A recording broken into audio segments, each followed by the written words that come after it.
What happens when a Hollywood icon known for thunder, charm, and restraint finally reaches the edge? On live television, with nowhere to hide.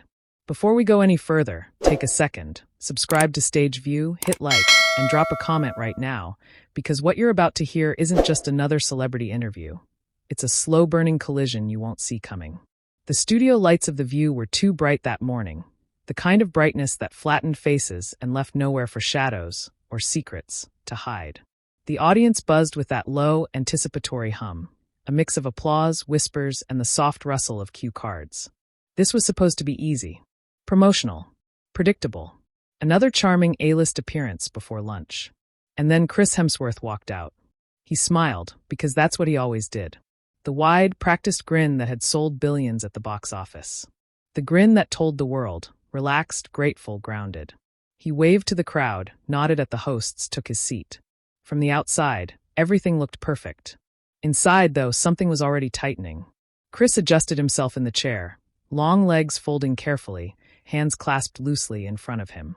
His jaw flexed once, almost imperceptibly.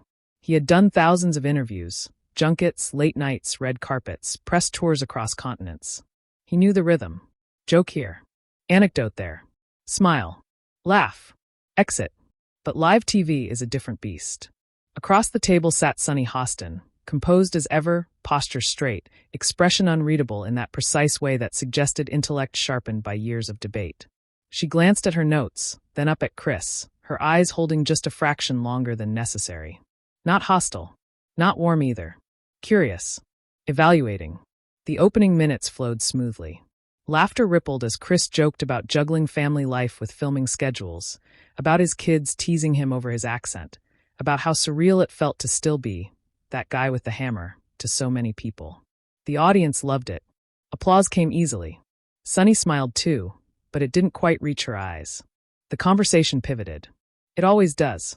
She leaned forward slightly, fingers interlaced, voice calm but deliberate. Chris, you've spoken before about stepping back from certain roles, about reevaluating priorities. Fame, masculinity, expectations, those are heavy topics. Do you think Hollywood still rewards emotional vulnerability in men, or only the performance of it? There it was. The shift. Chris chuckled softly, buying time. That's a big question, he said, tone light, but his shoulders stiffened just a bit. I think we're getting better. Slowly. There's more room now to talk about mental health, balance, being present. Sunny nodded. But you're still one of the most physically idealized men in the industry. Muscles, power, dominance. Do you ever worry that your image contradicts the message? A murmur moved through the audience. Not loud, not dramatic, but present. Chris inhaled, exhaled. He kept smiling, but now it was thinner, stretched. I don't think strength and vulnerability cancel each other out, he said. At least they shouldn't. Sunny tilted her head. Yet you've benefited enormously from that image. Financially, culturally, do you feel a responsibility to challenge it more directly? The smile faded a fraction. Chris glanced briefly toward the other hosts, then back to Sunny. I try to do that in my personal life, he replied, and through the choices I make. But I don't think anyone owes the world a constant explanation of who they are. The air shifted. You could feel it in the way the audience stopped rustling, in how a laugh that might have come didn't. Sunny's voice remained even, almost gentle. But when you speak publicly about slowing down, about privilege, some critics say it rings hollow coming from someone who has everything. Money, power, global admiration. How do you respond to that? Chris blinked. For a split second, just one, the polish cracked. His jaw tightened. His eyes dropped to the table, then lifted again. The camera caught it. Live television always does. I don't think pain is a competition, he said carefully. Just because someone's life looks good from the outside doesn't mean they're exempt from struggle. Sunny didn't interrupt. That was the dangerous part. She let the silence stretch. And yet, she said finally, many people watching don't have the option to step back. They don't have generational wealth. They can't take a year off to find balance. So when celebrities frame burnout as a universal experience, do you understand why that frustrates people? The audience reacted this time. A low "oh" rolled through the studio, followed by scattered applause. Chris shifted in his seat. His hands unclasped, one palm pressing briefly against his thigh. He nodded slowly, as if agreeing, then stopped. I understand the frustration, he said. What I don't understand is the idea that acknowledging your own limits somehow invalidates someone else's. Sunny's eyebrows lifted. But intention doesn't erase impact. There it was again. Calm. Precise. A lawyer's cadence. Chris leaned forward now, elbows close to his knees. The distance between them felt smaller, more charged. No, he said, voice lower, firmer. But silencing people because they're successful doesn't help either. The audience split, some applause, some uneasy quiet. Sunny smiled, just slightly. Who's being silenced, Chris? The question landed heavy. For the first time, he didn't answer immediately. The camera cut to a close-up. You could see it now, the tension in his neck, the way he swallowed. This wasn't Thor. This wasn't the charming late-night guest. This was a man realizing he'd stepped into something deeper than a soundbite. I'm not saying I'm silenced, he said at last. I'm saying conversations turn unproductive when they become accusatory. Sunny's tone sharpened, just a notch. Or when accountability feels accusatory. A beat. 2. 3. Chris exhaled through his nose, a hint of frustration slipping through despite his control. I've spent years trying to use my platform responsibly, he said. Supporting causes, speaking openly about health, about family. If that's still not enough, then I don't know what people expect. The audience stirred again. Someone clapped. Someone else muttered. Sunny glanced down at her notes, then back up. Some would say they expect less centering of celebrity feelings, and more listening. That was the moment. Not an explosion. Not yet, but a visible shift. Chris leaned back, running a hand briefly over his face before catching himself. His accent thickened, edges rougher. I listen, he said. But listening doesn't mean staying silent forever. The studio felt smaller now, tighter, like the walls were inching inward. Even the other hosts seemed frozen, unsure whether to jump in or let it play out. Sunny met his gaze, unblinking. Then maybe the real question is this.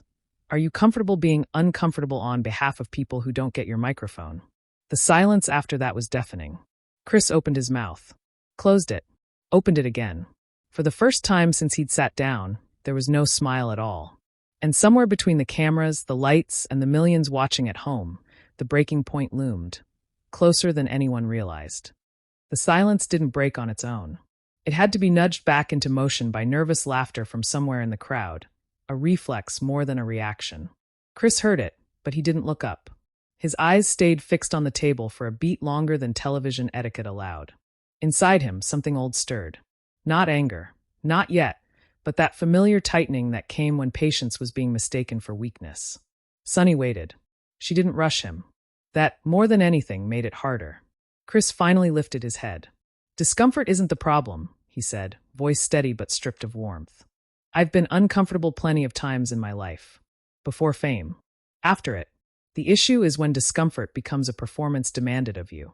A few audience members clapped. Others stayed quiet, sensing the line he was walking. Sunny leaned back slightly, folding her arms, not defensive but deliberate. So you feel you're being asked to perform humility? I feel, Chris replied, choosing his words carefully, that there's an assumption baked into these conversations. That if you've made it, you're no longer allowed complexity. One of the hosts shifted in her seat, glancing between them like a spectator at a tennis match that had suddenly turned personal. Sunny nodded slowly. Complexity is allowed, but power changes the stakes.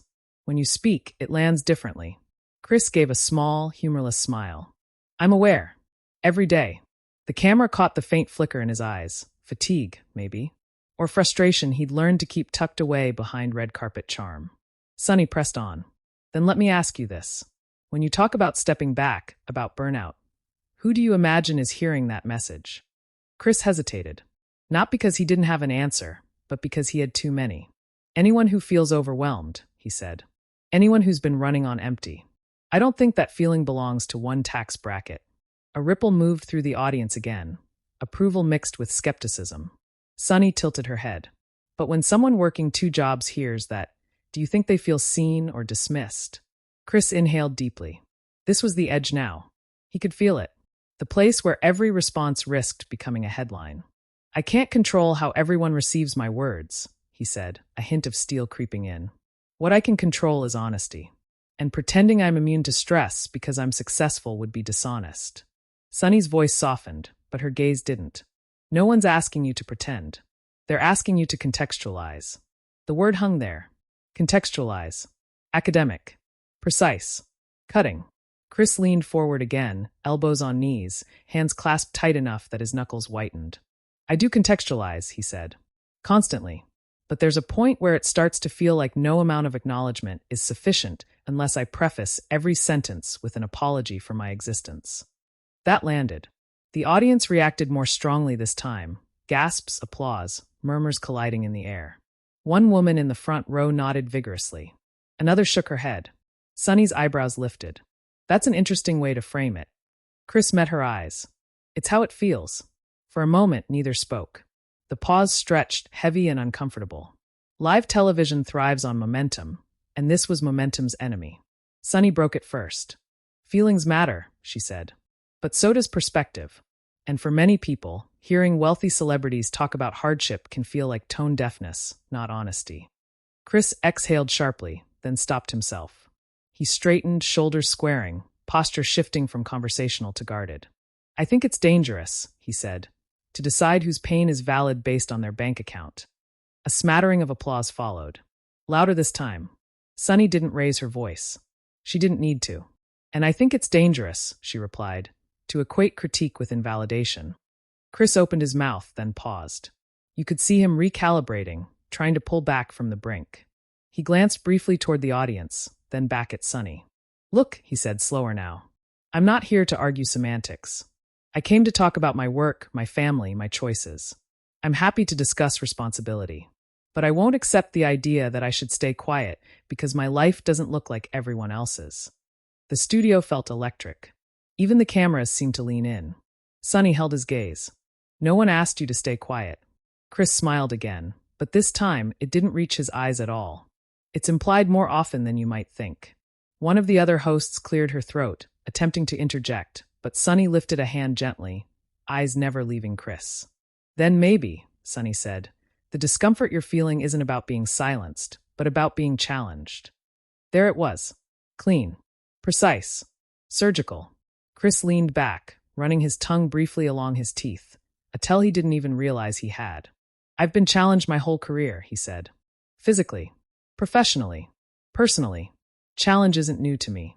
Sunny's response was immediate. This kind might be. A collective inhale swept through the room. Chris laughed once, short, sharp, humorless. You think I haven't been questioned before? About my worth? My intelligence? My relevance? Sunny didn't flinch. Not like this. The words hit harder than shouting ever could. Chris's jaw clenched.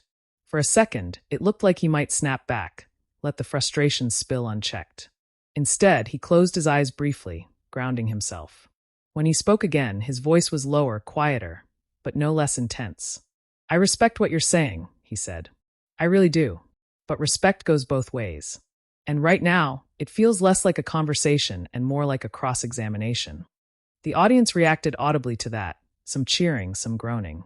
Sunny leaned forward now, matching his intensity.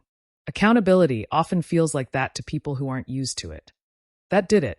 Chris straightened abruptly, the chair creaking beneath him. His hands unclasped, one gesturing in the air before he caught it and pulled it back. I'm accountable for my actions, he said, voice firm, edges sharp now. Not for projections. Not for every frustration people have with an industry bigger than both of us. Sunny's eyes narrowed slightly. You are part of that industry. Yes, Chris shot back. And I'm also a human being inside it. The room went dead silent. No applause. No murmurs. Just the hum of studio lights and the faint whir of cameras. For a split second, it felt like the show might derail completely. One of the hosts finally spoke, voice tentative. Okay, let's. Chris raised a hand, not looking away from Sunny. No, he said. It's fine. Let's finish the thought. Sunny didn't stop him. Chris took a breath, visibly steadying himself. I accept critique, he continued. What I don't accept is the erasure of nuance. Two things can be true. I can be privileged and still struggle. I can be successful and still hit a breaking point. The word lingered in the air. Breaking point. Sunny studied him for a long moment. Then she spoke, slower now. And when you hit that breaking point, do you believe your voice should carry the same weight as those who never get hurt at all? Chris hesitated. This time, the pause wasn't tactical. It was genuine. He looked down, then up again, eyes reflecting something raw. I don't know, he admitted. But I know this. If we start ranking suffering, nobody wins. The audience erupted, applause, cheers, dissent all at once. The noise swelled, chaotic and unresolved. Sunny leaned back, expression unreadable. The host beside her glanced nervously at the clock, then at the camera, signaling a commercial break that felt like a lifeline. But the tension didn't dissipate. Because beneath the applause, beneath the carefully neutral expressions, something had shifted. Chris Hemsworth wasn't just answering questions anymore. He was defending his right to speak at all. And as the cameras prepared to cut away, no one in that studio realized just how much further this moment was about to spiral. The commercial break arrived like a held breath finally released, but relief never came. Music played. Lights dimmed slightly. Audience members shifted in their seats, whispering urgently to one another. Some clutched their phones, thumbs hovering, already composing tweets they couldn't send yet. Producers hovered just off camera, murmuring into headsets, eyes darting between monitors and the table where Chris sat motionless. He didn't look at anyone. His shoulders were squared, posture rigid, hands clasped so tightly his fingers had gone pale. This wasn't the calm reset breaks were designed for. This was containment. Damage control happening in real time, inside a man who had spent years mastering restraint. Sunny glanced down at her notes, then up again, studying him not with triumph, not with hostility, but with something closer to resolve. She hadn't come to win. She'd come to press. One of the producers leaned in, whispering something to the hosts. Laughter was suggested. A pivot, a reset topic, maybe a joke about fitness, maybe a clip from his latest film. Chris barely heard any of it. Inside his head, the conversation replayed itself on a loop. Words twisted, sharpened, reframed into headlines he could already imagine. Hemsworth bristles on live TV. Actor clashes with host over privilege. Thor loses his cool. The irony almost made him laugh. The countdown began. 5, 4, 3. The lights surged back to full intensity. 2, 1. They were live again. The host to Sunny's left jumped in first, voice overly bright. All right, we're back with Chris Hemsworth and... Sunny raised her hand gently. Not abruptly. Just enough. Before we move on, she said, tone composed, I want to be clear about something. Chris looked at her now. Really looked. This isn't about silencing you, Sunny continued. It's about examining how voices with reach shape conversations, sometimes without meaning to. The audience quieted again, sensing the storm hadn't passed. It had only paused. Chris nodded once, slowly. And I hear that, he said. I do. But intention matters too. Sunny met his gaze. It does. But impact lives longer. There was no applause this time. No murmurs. Just attention, sharp, focused, expectant. Chris leaned forward again, unable to help himself. Then let me ask you something, he said, careful but unmistakably firm. Do you believe there's a version of this conversation where someone like me can speak honestly without being framed as out of touch by default? Sunny didn't answer immediately. When she did, her voice was quieter. Yes, but it requires more listening than defending. Something flickered across Chris's face, hurt maybe, or exhaustion. I've been listening my whole life, he said. To directors, to critics, to studios, to fans. I've reshaped myself, physically, mentally, to meet expectations I didn't set. At some point, speaking up isn't defense. It's survival. The word hit differently now. Survival. The audience reacted softly, sympathetic murmurs, nods. Sunny tilted her head. Survival from what exactly? Chris hesitated. The truth pressed against his ribs, heavy and unwieldy. From disappearing into the version of myself everyone else wants, he said finally, and forgetting the one I actually am. For the first time since the tension began, something softened in the room. Even Sunny's expression shifted just slightly. But she didn't let it settle. And do you think people without your platform get that luxury? She asked. Chris swallowed. No, he admitted. I don't. The honesty surprised even him. But that doesn't mean the cost of losing yourself isn't real, he added. It just means it looks different. Sunny nodded slowly. That's fair. The audience exhaled as one. Then she continued. The issue, Chris, is that when celebrities frame these struggles publicly, they often become the center of the conversation, again. Even when the intention is empathy. Chris leaned back, eyes briefly closing. When he opened them, there was frustration there now, unmistakable and no longer polished. So what's the alternative? He asked. Say nothing? Smile. Promote. Leave. Sunny held his gaze. Share the mic. Chris let out a small, incredulous laugh. I didn't ask for this mic. But you have it, Sunny replied. And that comes with responsibility. The words landed like a weight. Chris's patience thinned visibly now, the practiced diplomacy slipping. Responsibility doesn't mean self-erasure, he said. And it doesn't mean turning every personal admission into a disclaimer. Sunny's tone sharpened again. It means recognizing when your voice drowns out others. Chris leaned forward abruptly. I can't control who listens to me. The sudden spike in volume startled the audience. A collective gasp rippled through the studio. Chris caught himself too late. He pressed his lips together, jaw working, eyes flashing with regret and irritation in equal measure. Sunny didn't raise her voice. That was her power. No, she said calmly. But you can control how much space you take. Silence. Heavy. Unforgiving. Chris stared at her, chest rising and falling more noticeably now. The cameras zoomed in, hungry. This wasn't banter. This wasn't debate. This was something raw, something dangerously close to unraveling. You know what this feels like? Chris said suddenly. Sunny waited. It feels like no matter what I say, I'm already wrong, he continued. Like the verdict was decided before I opened my mouth. Sunny's eyes narrowed slightly. That's how many marginalized people feel every day. The audience reacted instantly, applause sharp and loud. Chris flinched, not physically, but emotionally. The comparison stung, and it showed. I'm not claiming equivalence, he said quickly. I'm saying the mechanism, the dismissal, that's familiar. Sunny leaned in now, voice low but firm. Intent doesn't erase impact, Chris. And comparison can minimize experiences you haven't lived. His hands tightened again. I'm not minimizing anyone, he insisted. I'm asking not to be reduced to a symbol. Sunny responded without missing a beat. Symbols come with the territory of influence. That was it.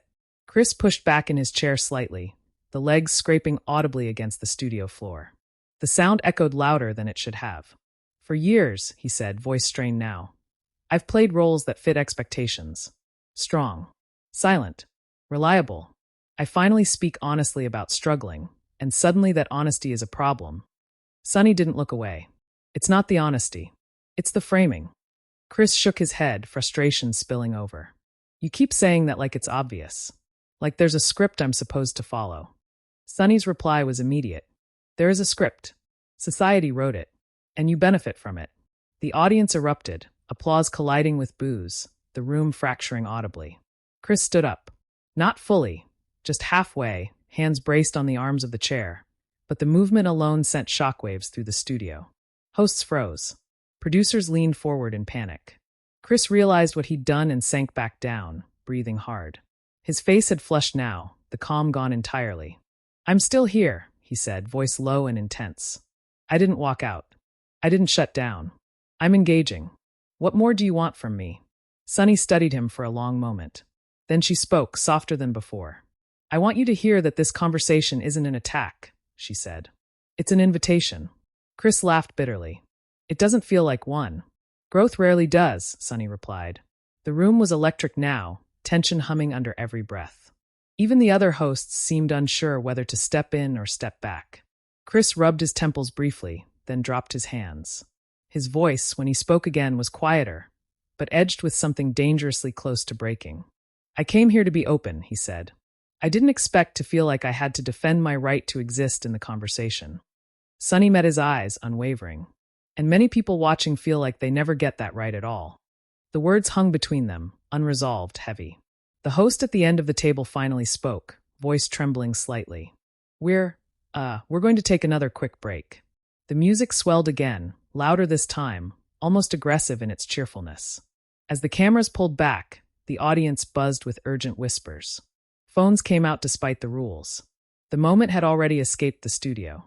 It was alive now, racing through group chats and private messages, waiting to explode the second the broadcast ended. Chris stared straight ahead, chest heaving slowly, eyes distant.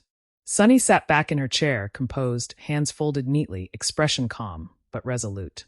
This wasn't over. Not even close.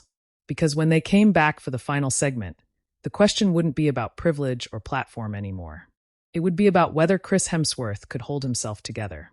or whether the breaking point everyone felt in the room was finally about to shatter on live television. When the show returned for the final segment, the atmosphere felt altered, like the oxygen itself had thinned. The music faded. Applause came, but it was uneven, uncertain, as if the audience no longer knew what kind of moment they were applauding for. This wasn't entertainment anymore. It was something closer to witness. The camera tightened on the table. Chris Hemsworth sat still, shoulders no longer rigid but heavy, like the fight had drained something out of him. His earlier fire hadn't vanished. It had burned down into embers, glowing just beneath the surface. Across from him, Sunny Hostin remained composed, posture upright, hands folded, expression calm in a way that suggested she knew exactly how serious this had become. The host in the middle cleared her throat, voice careful. All right, we're back. Chris, Sunny, thank you both for staying in this conversation. No one smiled. Chris nodded once, slow. I'm still here, he said quietly. Sunny inclined her head. So am I. The audience murmured, sensing the gravity of what was unfolding.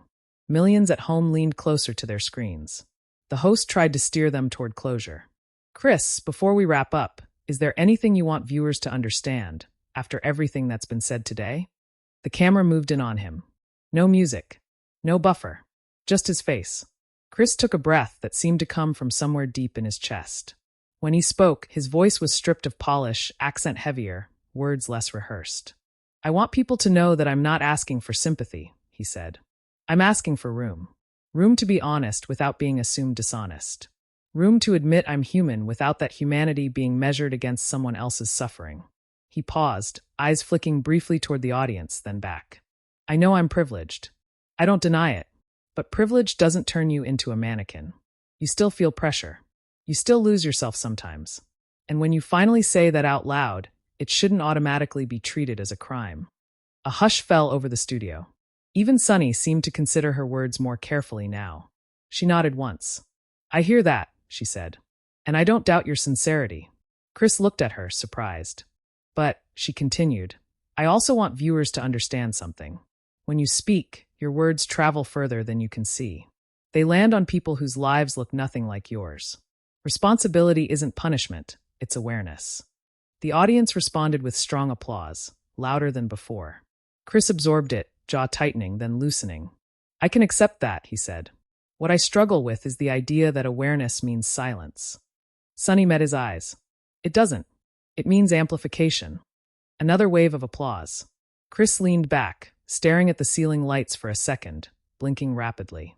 When he looked forward again, there was something glassy in his eyes. Not tears, but the threat of them. Then maybe, he said softly, the real failure is that these conversations only happen when two people are pushed to opposite edges on live TV. The line hit harder than anything before it. The audience reacted audibly, gasps, murmurs, a few spontaneous claps. Sunny exhaled slowly. On that we agree. For a brief, fragile moment, the tension eased. Not resolved, but acknowledged. The host seized it. That feels like a place to leave it, she said. Chris Hemsworth, thank you for being here. Applause broke out, stronger now but divided. Half the room stood. Half stayed seated. Chris rose, nodded to the hosts, offered Sunny a small, restrained smile. She returned it, not warmly, not coldly, but respectfully. As he walked off stage, the cameras followed just long enough to catch his expression once the audience lights dimmed. The smile vanished. His shoulders slumped. He rubbed his face with both hands, exhaling like someone who'd been holding his breath for far too long. Back in the studio, Sunny sat quietly as the show wrapped, eyes forward, expression thoughtful. She hadn't raised her voice. She hadn't backed down. And she knew exactly what would happen next. Because the moment the broadcast ended, the internet exploded. Clips flooded social media within minutes. Headlines clashed violently. Chris Hemsworth pushes back on accountability narrative. Sunny Hostin schools Hollywood privilege on live TV. Fans divided after explosive view confrontation. Comment sections became battlegrounds. Some praised Chris for finally pushing back, calling the moment raw, human, long overdue. Others accused him of fragility, of centering himself in a conversation that wasn't about him. Sunny was celebrated by many as unwavering, articulate, necessary. Condemned by others as confrontational, unfair, relentless. The clip racked up millions of views overnight. Memes followed. Reaction videos. Think pieces. Hashtags trended. Every pause, every look, every scrape of that chair replayed endlessly, dissected frame by frame. Chris didn't post anything that night. No statement. No apology. No clarification. Just silence. And in that silence, the question lingered, uncomfortable, unresolved, unavoidable. Was this a man finally pushed to his breaking point? Or a culture finally refusing to let power go unexamined? That answer depends on who you ask. Now it's your turn. What do you think? Was Chris Hemsworth treated unfairly? Or was this a necessary confrontation we don't see often enough? Drop your opinion in the comments. Let the debate live there. And if you want more explosive, cinematic breakdowns of moments the cameras couldn't look away from, subscribe to Stage View right now. Because the next confrontation might be even louder.